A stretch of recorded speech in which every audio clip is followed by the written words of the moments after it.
आणि आता इतरही बातम्या पाहूयात सविस्तर। ऑपरेशन सिंदूर दरम्यान नेमकं काय घडलं याची सविस्तर माहिती देण्यासाठी संसदेचं विशेष अधिवेशन बोलवा अशी मागणी विरोधकांनी केली आहे। त्यासाठी काही नेत्यांनी पंतप्रधान मोदींना पत्रही लिहिलं आहे। त्यावर सरकारची काय भूमिका आहे आणि ऑपरेशन सिंदूर बाबत सध्या दिल्लीमध्ये काय घडतंय पाहूया।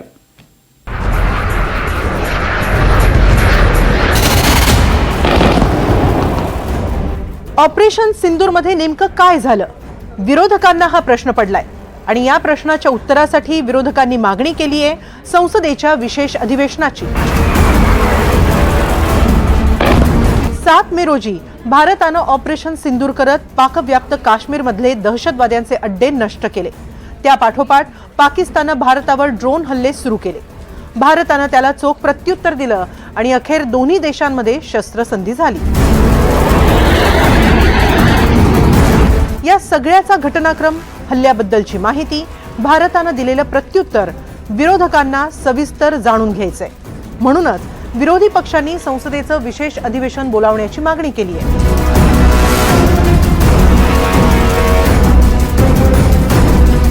काँग्रेस, तृणमूल काँग्रेस, समाजवादी पक्ष, आप, शिवसेना ठाकरे गट, राजद, नॅशनल कॉन्फरन्स, झारखंड मुक्ती मोर्चा, माकप आणि MIM हे पक्ष संसदेच्या विशेष अधिवेशनासाठी आग्रही आहेत। संसदेचं विशेष अधिवेशन बोलावण्यासाठी काँग्रेस अध्यक्ष मल्लिकार्जुन खरगे आणि राहुल गांधी यांनी पंतप्रधान नरेंद्र मोदींना पत्र लिहिलंय।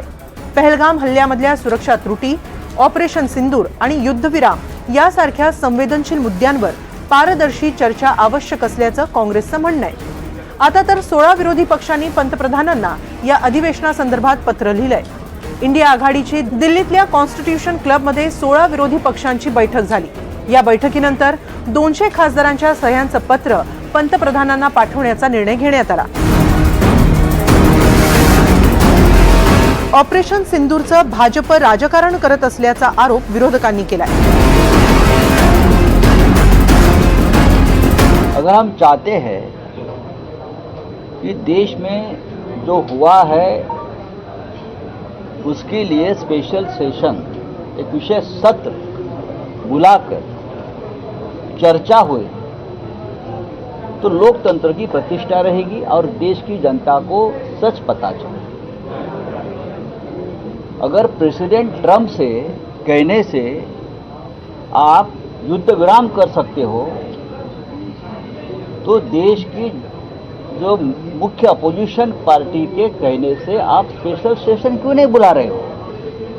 क्या हमको स्पेशल सेशन के लिए प्रेसिडेंट ट्रंप के पास जाना पड़ेगा? 16 parties have written a letter to the Prime Minister demanding, asking for a special session of Parliament. The government is responsible to Parliament. Parliament is responsible to the people. So it's but natural for all these parties, since the government is answerable to Parliament, that's why this session, because Parliament is responsible to the people. हम वही देश हैं जो 62 में चीन के युद्ध के दौरान संसद का सत्र बैठा था।